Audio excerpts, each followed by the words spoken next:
Bien, y como todos los lunes es momento de nuestro segmento Visión Centroamericana y Caribeña con nuestra compañera Melanie Moncada, hoy con el objetivo puesto en Haití. ¿Cuál es la situación social, política y lamentable de la violencia que ha asignado en los últimos tiempos a la nación caribeña? Buenas noches. Buenas noches, Carlos. En efecto, ese va a ser el tema que vamos a estar revisando ampliamente el día de hoy, la situación en Haití. Aunque no sea recurrente en los titulares de la prensa, esta nación permanece sujeta a la inestabilidad política, económica y social desde hace varias décadas. Ahora el país caribeño padece una transición débil, según afirman sus autoridades. La presidenta del Alto Consejo de Transición de Haití alertó que el organismo instalado en enero de este año no cuenta con el presupuesto para su operatividad. El principal objetivo de este Consejo de Transición es el diálogo político para reformar la Constitución, convocar a elecciones y realizar un plan nacional que combata el narcotráfico y la delincuencia.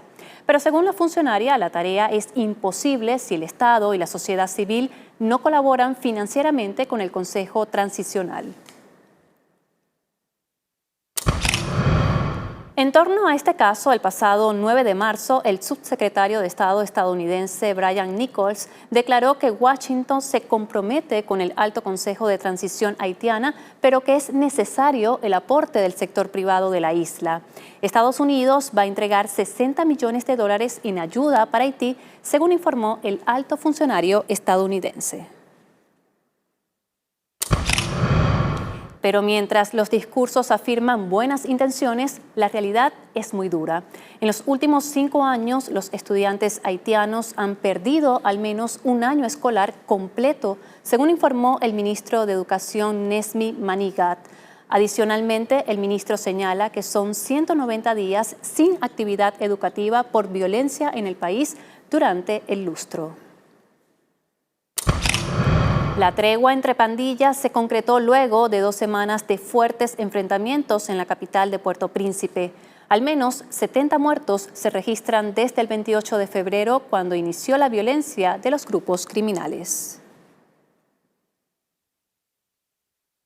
Lo mencionábamos al inicio de este segmento. La crisis política, social y humanitaria que vive el pueblo de Haití tiene raíces profundas e históricas. Y es que el país caribeño es uno de los más pobres de América, donde ha imperado un estado de inseguridad, corrupción, que luego se profundizó con desastres naturales que dejaron a la nación devastada y sin esperanzas de futuro. Factores como la incompetencia institucional de sus autoridades, la inequidad y la pobreza han condenado al pueblo haitiano a un clima de violencia, hambruna e inestabilidad política. Según cifras de la ONU, al menos 10.8 millones de haitianos viven por debajo del umbral de la pobreza. Con las protestas, el pueblo haitiano ha levantado su voz para rechazar cualquier intento de intervención extranjera. No somos provincia de Estados Unidos, no los necesitamos. Las bandas criminales son financiadas por poderosos líderes empresariales, políticos y narcotraficantes. Estas pandillas controlan más de la mitad de la capital de Puerto Príncipe, así como el suministro de combustible y otros productos básicos en regiones del suroeste de Haití.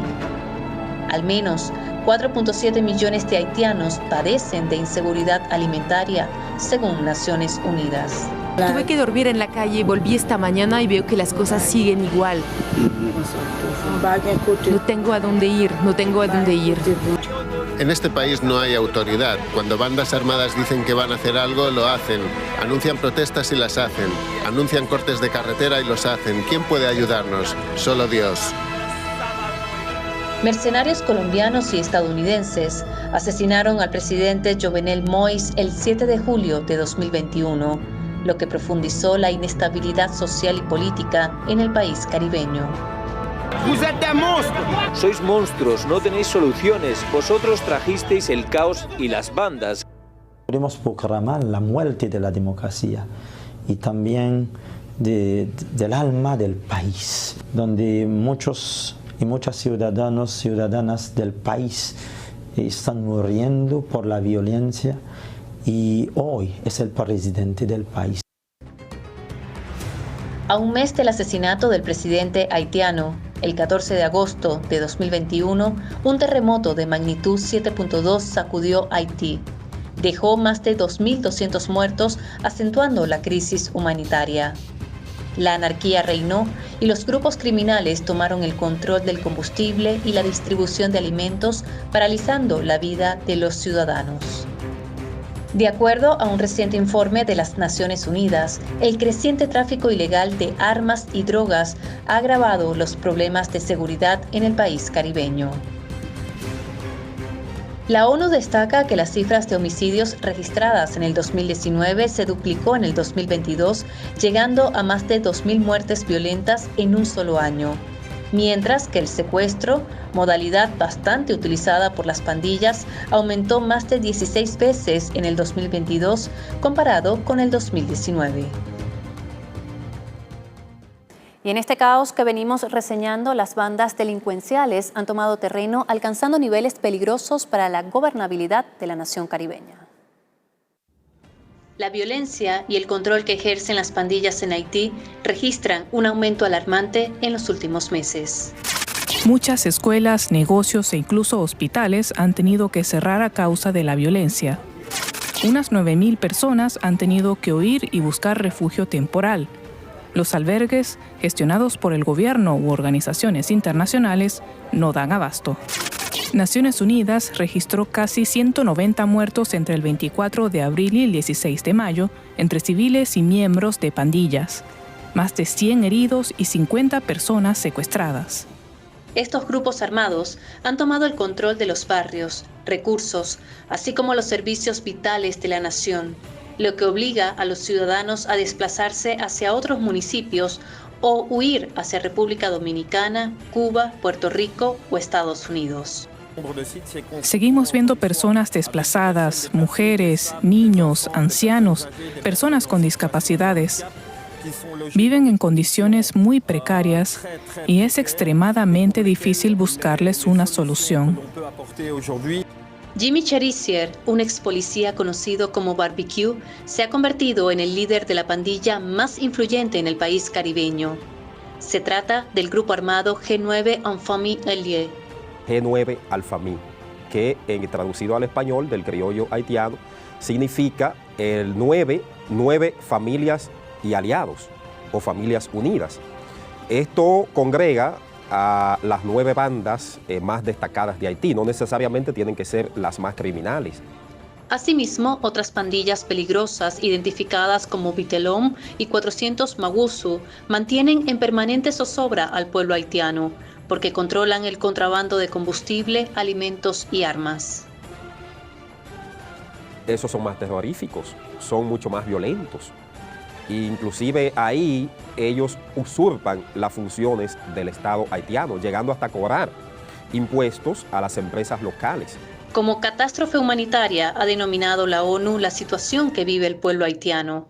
Mediante solicitud de Estados Unidos y México, el Consejo de Seguridad de la ONU aprobó una resolución para intervenir el país caribeño, comenzando con la aplicación de sanciones a los grupos armados. Esta resolución es una respuesta inicial a los llamados de ayuda del pueblo haitiano. Ellos quieren que tomemos acción en contra de los actores criminales, incluidas las pandillas y los que las financian. Buscamos con este texto es, ante todo, apoyar a Haití en su lucha por establecer una convivencia pacífica y una gobernabilidad democrática. Más que aliviar al pueblo haitiano, esta medida provocó la movilización del pueblo, cansado de tanta intervención, que lo ha sumergido en la adversidad y alejado de toda esperanza de salir de esta incertidumbre. Así la crisis política y social que vive Haití. Aunque el foco informativo de los grandes medios de comunicación no esté allí, es una cruda realidad a la que se le debe prestar más atención y por eso nosotros la abordamos en nuestra visión centroamericana y caribeña, Carlos. Abordada en detalle y en profundidad. Muchísimas gracias, Melanie, por este repaso, por lo que ya decía, esa situación política, social y la violencia que lamentablemente sacude a Haití y que pasaría también por una propuesta de detener el tráfico de armas que entra indefectiblemente desde los Estados Unidos. Corresponde hacer nuestra primera pausa en esta emisión del Mundo en Contexto. Antes, quiero agradecer al equipo de comunicaciones de la Feria Internacional de la Cultura y la Amistad iraní-venezolana que se realizó en la Plaza de los Museos de Bellas Artes, esto en Caracas, durante 9 días y que culminó este domingo 12 de marzo por hacernos llegar este libro, Celda número 14, las memorias de las luchas del ayatolá Sayed Ali Khamenei desde las prisiones y el exilio durante los enfrentamientos de la Revolución Islámica. El ayatolá Sayed Ali Khamenei es el actual líder supremo de la República Islámica de Irán. Dicho esto, nos vamos a la pausa y no se aparte que en minutos estamos de vuelta.